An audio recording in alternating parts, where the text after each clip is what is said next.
J'aimerais, par rapport aux besoins de cette église, petite église de Houston que nous avons, exhorter très brièvement les jeunes sur les fiançailles. Qu'est-ce que les fiançailles? Comment se déroulent les fiançailles dans Christ? Qu'est-ce que les fiancés? Et aujourd'hui, nous avons des situations telles que, en fait, ce n'est pas les fiançailles, mais c'est les personnes qui vivent déjà en concubinage, qui vivent pleinement la fornication, mais qui pensent qu'ils sont fiancés. La parole de Dieu nous parle des fiançailles. Et pour les jeunes gens dans cette assemblée qui aspirent à se marier, et c'est un bonheur d'être marié, je vous assure, c'est un bonheur. Mais ce serait une bonne chose de se marier avec la volonté de Dieu à l'appui. Fonder le mariage sur le roc. Quel roc? La Bible parle de Jésus qui c'est dans le roc de rocher de tous les âges. Donc c'est une exhortation. Et beaucoup de personnes entrevoient les fiançailles comme étant la période où on doit vivre pleinement la romance, vivre pleinement l'intimité. C'est dommage que dans les assemblées, dans les églises, même dans les dénominations que nous dénonçons, c'est dommage que on n'enseigne pas ces choses. On n'enseigne pas ces choses.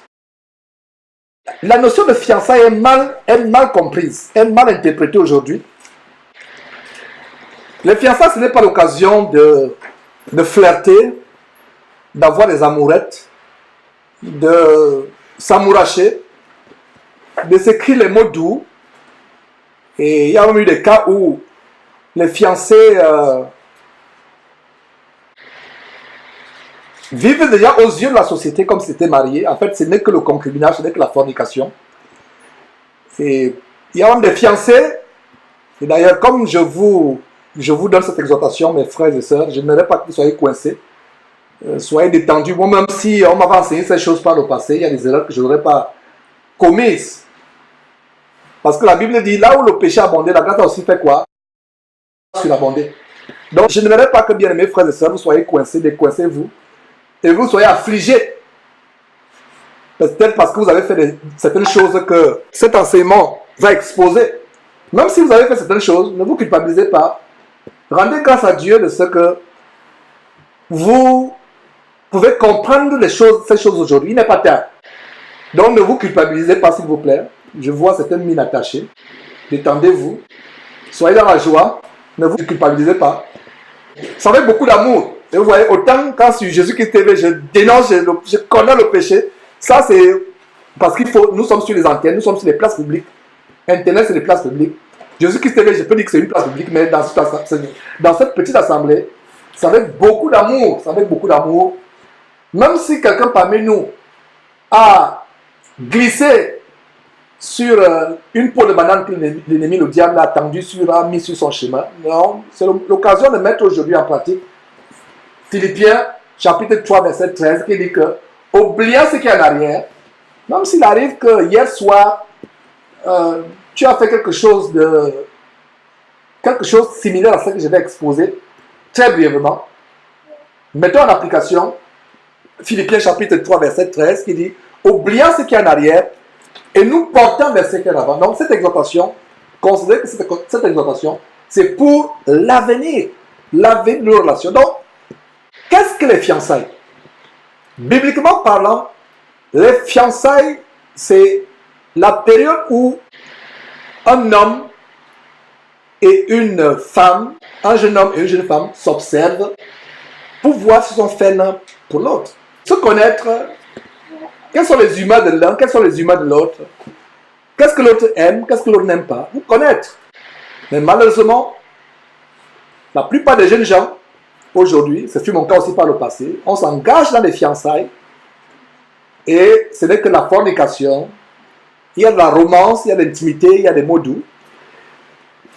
Je vais vous rappeler les Écritures que vous connaissez tellement. La question que vous posez, nous avons dans la Bible l'exemple vraiment typique de deux grands fiancés. Je vais dire fiancé et fiancée. C'est qui? la mère et le père adoptif de qui? Notre Seigneur Jésus-Christ. Et vous voyez que ils n'étaient pas ensemble. Ils n'habitaient pas encore ensemble. Joseph n'avait pas connu sa femme, celle qui devait être plus tard sa femme Marie. Il ne l'avait pas connue. Ils n'avaient pas encore habité ensemble. Et il n'y avait pas, la Bible ne nous révèle pas qu'il y avait d'intimité entre eux. Et c'est quelque chose de tellement grand que nous voyons. Alors dans Matthieu chapitre 1, on va voir la grande histoire des plus grands fiancés de la Bible. Les plus grands fiancés. Les paroles de notre Seigneur Jésus-Christ. Quel merveilleux exemple pour enseigner les jeunes gens comment se passent les fiançailles. Donc, Matthieu chapitre 1, verset 18. Voici de quelle manière arriva la naissance de Jésus-Christ. Marie, sa mère, ayant été fiancée à Joseph. Ayant été fiancée. Ça veut dire qu'elle a été fiancée à Joseph. Elle a été promise. C'est une promesse. Ce n'est pas encore un engagement. Elle a été fiancée. Et vous allez voir dans le cas de Joseph et Marie. Et c'est un exemple pour tous les fiancés chrétiens à travers le monde. Il n'y a pas meilleur exemple de fiançailles que Joseph et Marie. Et vous allez voir que Joseph et Marie n'avaient pas fait du sexe avant de se marier.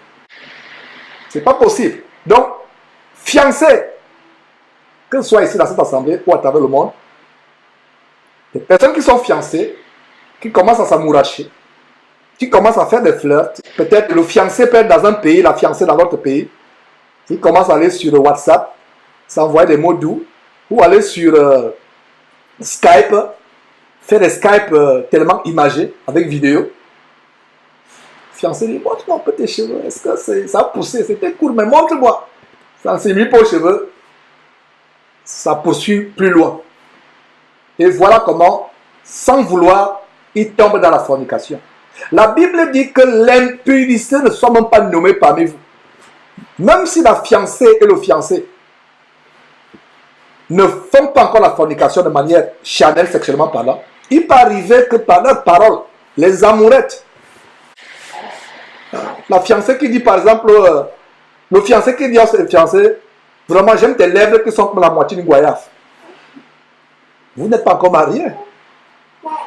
C'est pas possible. Les compliments même doivent être des compliments spirituels.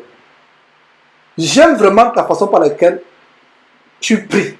J'aime la façon par laquelle tu enseignes la parole de Dieu. J'aime pas la façon... En fait, vous bâtissez votre relation sur la parole de Dieu. En fait, frères et sœurs, s'il vous plaît, le sexe doit être exclu des fiançailles. Même par la pensée. Vous aurez le temps. Même maintenant, si vous brûlez, hâtez votre mariage. C'est tout à fait normal de brûler. Et la malédiction qui a été donnée à notre mère à tous, Ève, après qu'elle ait péché, qu'est-ce que Dieu lui a dit? Tes désirs se porteront toujours vers qui? Vers ton mari, mais il dominera sur toi. Donc il y a cette tendance naturelle à la femme de plaire à son mari. Oh mes frères, je me rappelle mes moments de fiançailles avec confort. Il y a des erreurs que nous avons commises. Et je dois confesser cela. Nous n'étions pas suffisamment enseignés. Alors, c'est l'occasion aujourd'hui d'enseigner les jeunes pour que vous ne fassiez pas les mêmes erreurs que nous avons faites. On n'était pas enseignés. J'étais même dans un ministère où on vous dit, c'est OK. C'est OK. Comment tu vas savoir si la chaussure te suffit? Si tu n'essayes pas. Comment tu vas savoir que la robe te suffit si tu n'essayes pas? Essaie d'abord. Quand c'est pour toi, quand c'est ta chaussure, elle va te suffire. Quand c'est ta chaussette, elle va te suffire. Quand c'est ton pantalon, le pantalon va suffire. Donc tu ne vas pas vous dire qu'il faut d'abord... Il y a des pasteurs qui enseignent les gens en disant que si tu ne sais pas, comment le gars là va te suffire. Quand c'est pour toi, ma soeur, ça va te suffire. Quand c'est pour toi, mon frère, ça va te suffire. J'espère que vous comprenez ce que je suis en train de dire. Alors, il n'y a pas d'allusion sexuelle. Le sexe doit être écarté des fiançailles. C'est tout à fait normal. Nous sommes des personnes charnelles. On n'est pas seulement spirituels. Tu vois Hein, la belle coiffure que le fiancé a, il est passé chez le coiffeur pour te faire plaisir. C'est que vous allez vous voir, par exemple, à l'église dimanche, il va se coiffer. Il met son parfum, il est bien habillé. Nous sommes passés par là. Hein? Qu'est-ce qu'il n'est pas fait pour celui qu'on fait dans l'époque? Mais, frères et sœurs, c'est plus tard que nous avons bâti notre relation sur la parole de Dieu. Mais au début, on a cru la bâtir sur la parole de Dieu, mais on a fait des erreurs. Donc, on va retourner pour lire l'histoire de Marie. Mais avant de lire l'histoire de Marie, comprenons que mes frères et sœurs, comprenons que les fiançailles, c'est le moment où on s'observe. Si un pasteur vous annonce, vous dit que vous pouvez goûter, si un pasteur vous dit que vous pouvez essayer, pour voir ça vous suffit, c'est un mensonge. Vous n'essayez même pas. Vous n'essayez pas. Vous vous découvrez, c'est un mystère. Quand c'est ta femme, mon frère, ou quand c'est ton mari, ma soeur, il n'y aura pas de problème. La Bible ne dit-elle pas que celui qui trouve une femme trouve le bonheur, c'est une grâce qu'il obtient de l'Éternel. Quand c'est une grâce de l'Éternel, ça va te suffire. Donc, les fiançailles doivent être copiées sur le modèle de Marie et de Joseph. Alors, lisons. Donc, voici verset 18 de quelle manière, voici de quelle manière arriva la naissance de Jésus-Christ. Marie, sa mère, ayant été fiancée à Joseph, c'est-à-dire promise à Joseph, certainement les parents sont arrangés pour dire que voilà, nous pensons que notre fils Joseph est intéressé à votre fille, notre fils Joseph est intéressé à votre fille Marie. Et Joseph, il y a une fille là-bas qui s'appelle Marie, tellement vertueuse, tellement pieuse. Est-ce que ça te dirait que tu la prennes pour épouse plus tard? Donc, ayant été fiancée à Joseph, nous sommes toujours au verset 18, se trouva enceinte par la vertu du Saint-Esprit, avant qu'ils n'eussent habité ensemble. Voilà la première révélation sur la nature des fiancés. Il y a les frères et sœurs qui disent que nous sommes fiancés, mais ils habitent déjà ensemble. Ce n'est plus les fiançailles, c'est le concubinage. Vous n'êtes plus les fiancés, vous êtes les concubins. Repentez-vous au nom de Jésus-Christ, mettez fin à ce concubinage, reprenez à zéro. Parce que vous ne pouvez pas vivre dans une maison et dire que nous sommes les fiancés. Non. Bibliquement, vous vivez dans une même maison. Vous n'êtes plus les fiancés aux yeux de Dieu. Vous avez détruit vos fiançailles, selon Dieu. Il faut recommencer à zéro. Vous êtes quoi? Vous êtes des concubins. Et le concubinage, c'est quoi? C'est la fornication, c'est un péché sexuel. Il y a même des frères qui disent que, frère, nous sommes dans une même maison, nous faisons chambre à part, nous... Si les frères qui m'écoutent, ou les sœurs qui m'écoutent sont honnêtes, vous êtes dans une maison fiancée, à un moment, vous ne serez pas gêné d'entrer dans les toilettes pendant que votre fiancé est là. Vous ne serez pas gêné. La fiancée ne sera pas gênée de faire éruption dans ta chambre pendant que tu es en train de peut-être... Il ne sera pas gêné. Et voilà comment petit à petit le diable nous séduit. On voit notre nu, on voit notre... dans son intimité. En fait, il y a aussi un danger pour les fiancés de se retrouver seuls. Et normalement, les fiançailles dans l'église, je ne dis pas dans les dénominations, l'église Jésus-Christ, ça doit être supervisé par les anciens, non seulement par les anciens, par d'autres frères. C'est un risque pour un frère ou une sœur de se retrouver seul à seul. Donc, par la vertu du Saint-Esprit, avant qu'elles eussent habité ensemble, voilà le détail, on pourra peut-être, au fur et à mesure que le Seigneur nous inspire, enseigner ces choses. Ce n'est pas des choses qu'on peut enseigner une fois, c'est des choses que nous devons enseigner à nos petits frères dans la foi, à nos petites sœurs dans la foi, et encore et encore. Donc, un détail, habiter ensemble. Et il y a donc cette sœur qui me dit vraiment, frère, on a compris les enseignements que tu nous donnes, nous ne pouvons pas nous séparer, il n'a pas de moyens, il n'a pas de travail, je l'ai pris à la maison, et donc on s'efforce à faire chambre à part, mais la réalité c'était vraiment difficile.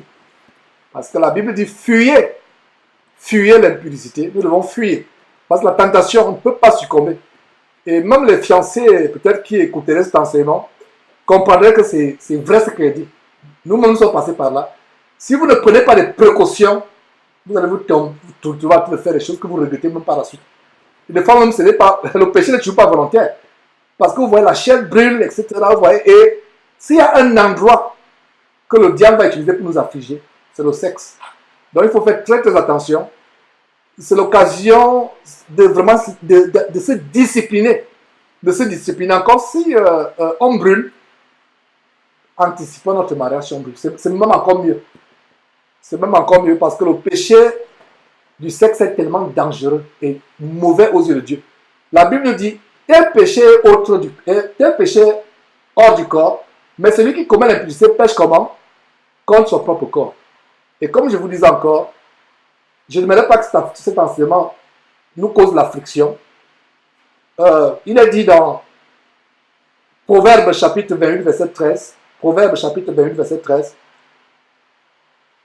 celui qui cache ses transgressions ne prospère point, mais celui qui les avoue et les délaisse obtient miséricorde. Donc, que cette exhortation soit valable pour l'avenir, comprendre que, et la Bible dit, celui qui sait faire ce qui est bien et ne le fait pas commet quoi? Commet un péché. Donc, nous devons savoir ce qui est bien et agréable aux yeux de l'Éternel. Donc, Matthieu chapitre, vous voyez comment une petite histoire peut avoir des révélations tellement grandes. Donc, Matthieu chapitre 1, toujours au verset 18, voici de quelle manière arriva la naissance de Jésus-Christ. Marie, sa mère, ayant été fiancée à Joseph, se trouva enceinte par la vertu du Saint-Esprit avant qu'ils eussent habité ensemble. Ils n'avaient pas encore habité ensemble. Donc, toute fiançaille où les époux commencent à partager la maison, ce n'est rien d'autre que la fornication. La fornication. Et rappelez-vous, Jésus, révélant à cette femme samaritaine au bord du puits, qu'elle a eu 5 maris, et celui qu'elle avait n'est pas son mari. L'homme qu'elle avait à la maison n'est pas. Pourtant, elle a eu 5 maris, elle pensait que c'est son mari, mais selon Jésus-Christ, ce n'était pas son mari. Donc, celui que tu as avec toi là n'est pas ton mari. Il peut arriver que nous fassions ces choses, nous pensons que nous sommes mariés alors que ce n'est que l'adultère. C'est le cas des personnes qui divorcent et se remarient du vivant de la personne avec qui ils ont divorcé. Parce que, selon la Bible, quand vous vous mariez pour la première fois, le mariage c'est jusqu'à la mort. Il faut comprendre cela, jeunes gens, de telle manière que on ne se marie pas pour divorcer. Et dans notre culture, surtout la culture américaine, il y a ce qu'on appelle les prénuptiaux. Les avocats, l'avocat de l'homme ou l'avocat de la femme, du fiancé, de la fiancée, font des prénuptiaux, c'est-à-dire qu'ils signent un contrat au cas où ça ne marchait plus. La voiture devait revenir à qui? Le chien devait revenir à qui? Les vaisselles devaient revenir à qui? Ils font déjà. Avec les chrétiens, ça n'existe pas. Quand vous mariez, c'est sans vous mariez même pas pensant qu'il y aura la rupture un jour. C'est la plus grande décision qu'un jeune homme ou une jeune femme peut prendre. Après la décision d'accepter Jésus-Christ comme le Seigneur et Sauveur, la deuxième plus grande décision, c'est avec qui voulez-vous fonder une famille, vivre les prochaines 40 ans, 50 ans, 60 ans, 70 ans de votre existence. Ce n'est pas à la légère. Beaucoup de personnes font des erreurs et il est trop tard. Se retrouvent divorcés. Et parlant de divorce, une fois que vous êtes marié, vous avez divorcé. Tant que la personne avec qui vous avez divorcé est encore vivante, vous ne pouvez plus vous remarier. Vous le faites, c'est l'adultère aux yeux de Dieu. C'est pour ça que Jésus pouvait dire à cette femme samaritaine, allez lire en Jean chapitre 4 cette histoire, que celui, tu as eu 5 maris, et celui qui est avec toi, celui que tu as avec, et l'homme que tu as avec toi là, n'est pas ton mari. Elle pensait que c'est ton mari, mais Jésus lui révèle que tu as eu 5 maris. Celui avec qui, donc ça veut dire qu'elle a eu 5 maris. En fait, le premier mari véritable de cette femme, c'est le premier qu'elle a eu. Mais après le premier, elle a eu le deuxième, elle a eu le troisième, elle est le quatrième, elle est le cinquième. Et même celui avec qui elle était dans la maison, Jésus lui dit, il n'est pas ton mari. Quelle révélation! Et il y a d'ailleurs les enseignements que nous avons fait, à savoir que divorcer et se remarier, c'est commettre l'adultère. Je vous recommande ces enseignements. Donc, terminons cette exhortation. Donc, ils n'avaient pas encore habité ensemble. Et fiancés, il n'y a pas d'amourette, il n'y a pas de conversation, de vidéo Skype, il n'y a pas de vidéo Messenger où vous passez la longueur de nuit et généralement c'est souvent tard dans la nuit à cause des décalages horaires. Et j'ai eu des cas de témoignages où il y a une personne, je lui avais donné des conseils par rapport à un homme qu'elle voulait épouser qui était aux États-Unis et il s'est trouvé que c'était un escroc. Parce que la femme avait les moyens, l'homme n'en avait pas et j'ai mis la femme en garde. Finalement, elle a compris que j'avais raison. C'est-à-dire qu'il était seulement là pour l'argent de la dame, de la sœur. Et il y avait les amourettes par Skype, etc. C'est des choses que j'ai toujours enseignées et j'enseignerai toujours que les fiançailles, je répète encore, ce n'est pas le moment des amourettes, ce n'est pas le moment des petits mots doux, ce n'est pas le moment de mettre le cantique de cantique. Le cantique de cantique en pratique. Cantique de cantique en pratique, ce sera mis en pratique après que vous soyez mariés. Donc, mes frères, continuons au verset 19.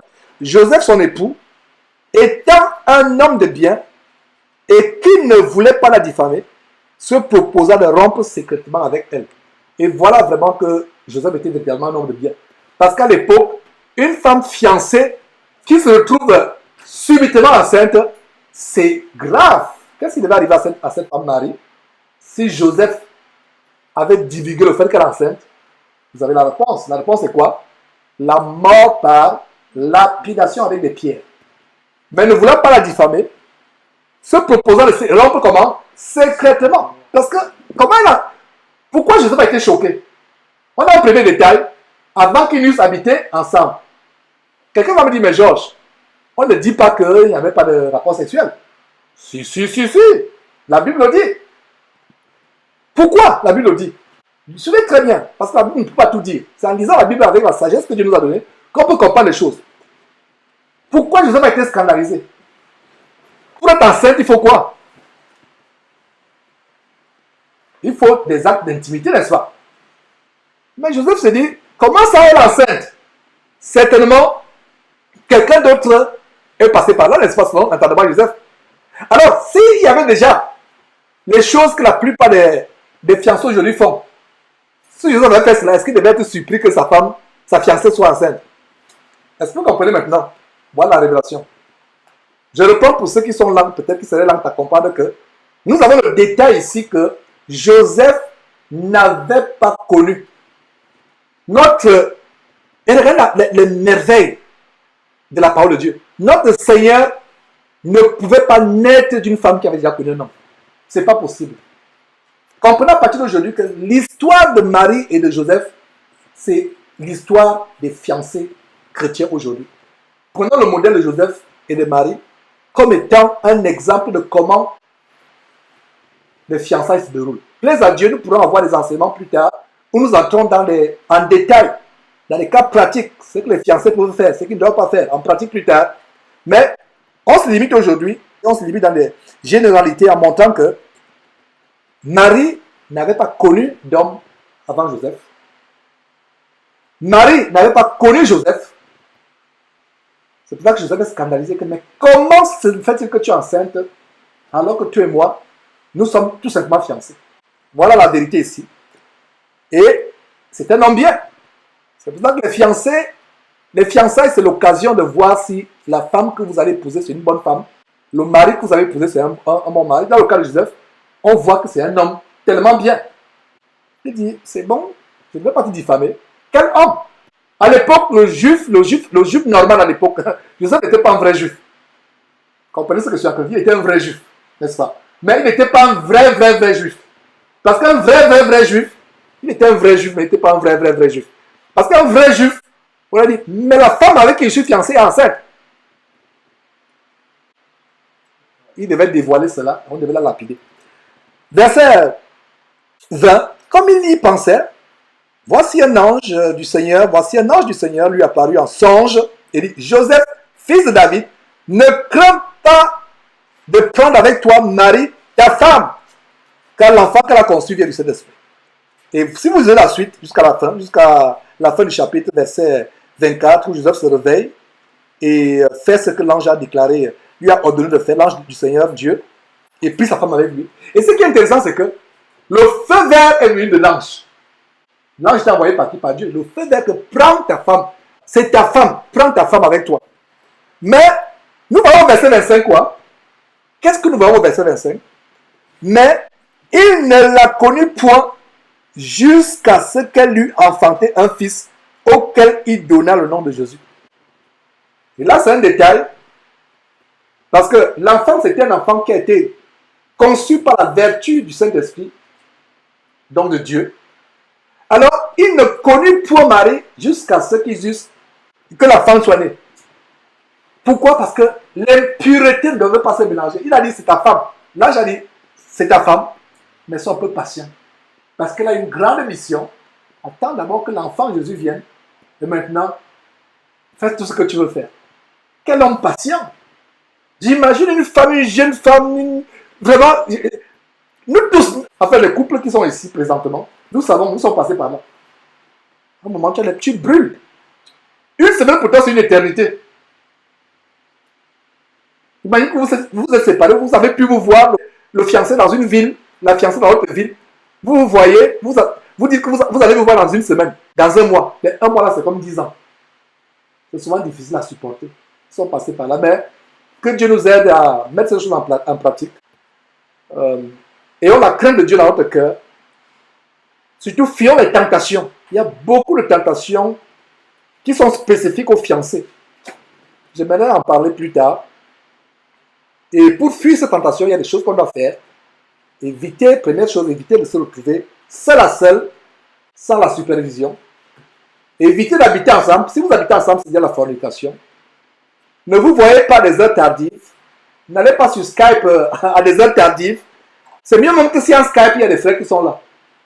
Parce que si le frère est là, les frères sont là, tu ne vas pas dire, le fiancé ne va pas dire à la fiancée, essaie un peu de me montrer le derrière de ta jupe là pour voir s'il commence. Il ne va pas. Essaie un peu de me montrer ceci. Donc, il n'y aura pas ça. Il y aura là, parce que les frères sont là. Donc, il y a des questions aussi qui me reviennent. Je profite de ce temps-là parce qu'il y a des questions. Est-ce qu'on peut se toucher? Est-ce qu'on peut marcher main dans la main? Est-ce qu'on peut se faire un petit bisou? Est-ce qu'on peut? La réponse qu'elle peut donner, c'est que mon frère, tu mets la main sur le feu va te brûler. Parce que c'est tellement tentant. Et ce serait une bénédiction d'entrer dans le mariage et à la bénédiction de Dieu. Maintenant, il y a les frères, la question que les frères peuvent poser, mais frère, c'est vrai, mon fiancé ou ma fiancée, nous avons fait des choses contre la parole de Dieu. Nous avons fait des choses qui ont irrité Dieu. Mais est-ce que Dieu peut encore regarder notre relation? Bien sûr, Dieu peut encore regarder votre relation. Si vous mettez en pratique Proverbe chapitre 28, verset 13, qui dit que celui qui cache ses transgressions ne prospère point, mais celui qui les avoue et les délaisse. Donc, s'il arrive qu'il y a des fiancés qui m'écoutent là quelque part, qui ont franchi la muraille de la fornication en faisant des choses qu'ils ne pouvaient faire qu'après le mariage, peut-être les amourettes, des mots doux, flirter, des embrassades, etc., qui ont entraîné l'impudicité, se voir nus l'un l'autre. Ce que vous pouvez faire, c'est le fiancé et la fiancée doivent d'abord reconnaître leur péché, confesser ce péché, chacun pour sa part, demander pardon à Dieu, vraiment implorer le pardon de Dieu, et prendre la décision d'être chaste et réservé jusqu'au mariage. Et s'il est possible pour vous de rater le mariage, mais il y a aussi un risque de se marier à la hâte. Assurez-vous que vous ne vous mariez pas parce que vous avez un problème libidinal, un problème de libido. Assurez-vous que c'est la vraie personne. Parce que si vous vous mariez parce qu'il y a un problème de libido, quand la libido passe, la réalité vient au grand jour, vous vous rendez compte qu'en fait, ce n'est même pas la personne qui était faite pour moi, ou bien je n'étais pas faite pour la personne. Et voilà, vous vous séparez. Et vous savez qu'une fois que vous êtes séparés après un mariage, vous ne pouvez plus vous remarier du vivant de votre ancien époux. En fait, c'est toujours votre époux devant Dieu, ou votre épouse devant Dieu. Alors, voilà quelques détails que je voulais vraiment exposer, expliquer. Vous voyez comment l'esprit nous guide. Je n'avais même pas de message, je ne savais pas que c'est moi qui devais enseigner aujourd'hui, mais je me suis dit, mais pourquoi ne pas évoquer ce sujet? Et on reviendra en détail. Donc, mes frères et sœurs, que Dieu vous bénisse abondamment. Que votre cœur ne se trouble point. Soyez en paix. Dieu ne veut pas qu'un de ces petits se perde, mais que vous soyez gardés dans la foi. Aspirons à ce qui est bien. Aspirons à ce qui est bien. Ayons la crainte de Dieu par-dessus toute chose. Aimons Dieu plus que toute chose. Et j'ai toujours dit, le secret pour un bon mariage, c'est demander à Dieu de vous donner un homme. Si vous avez une femme, ma sœur, demande à Dieu de te donner un homme qui est fou de Dieu, qui aime Dieu plus qu'il ne t'aime. Mon frère, demande à Dieu de te donner une femme qui est folle de Dieu, qui aime Dieu plus qu'il ne t'aime. Donc, que Dieu vous bénisse. Allez méditer ce petit enseignement. Et que la grâce et la paix de Dieu soient sur vous, sur nous tous. Ne manquez pas de vous abonner à notre chaîne YouTube Jésus-Christ TV, en cliquant sur le bouton s'abonner, juste au bas de la fenêtre de cette vidéo. Ainsi, vous recevrez automatiquement nos nouvelles vidéos, et vous ne raterez aucune. Vous connaîtrez la vérité et la vérité vous affranchira. Jean 8, 32.